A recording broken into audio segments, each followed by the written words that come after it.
Pamphlet, When Democracy Gets Called Hygienic, the Denis Rifai episode. I honestly thought Denis Rifai was on the right side of the barricade.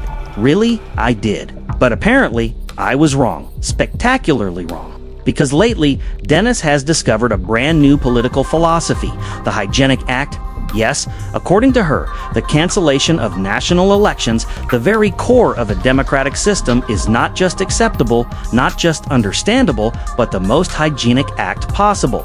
A clean, sterile procedure. Democracy in latex gloves. When I heard that phrase, I thought I misunderstood.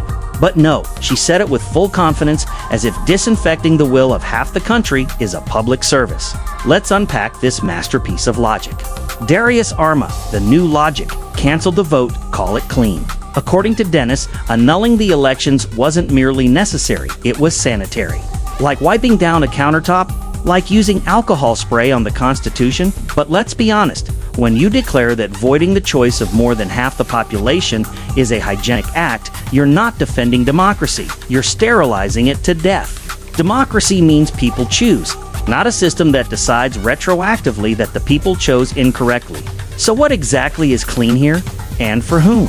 When journalists forget their own job description, this is where things get sad. A journalist's duty is to question power, not applaud the disinfecting of public will. A journalist should protect the vote, not promote its cancellation as if it's a spa treatment for the nation. And yet here we are, listening to glorified PR for the establishment wrapped in a shiny moral label called hygienic. It's the moment where a journalist stops speaking truth to power and starts speaking on behalf of power. Half the country just got thrown in the trash bag. Let's put it bluntly. If more than half the country supports a candidate, whether it's George Simeon, Kalin Georgescu, or anyone else, those people exist. They have voices. They have votes. You can disagree with them. You can debate them. But you cannot call erasing their vote the most hygienic act possible. Because that message translates to half the nation is dirt. And that's not journalism. That's contempt wrapped in vocabulary. What do you expect people to say now?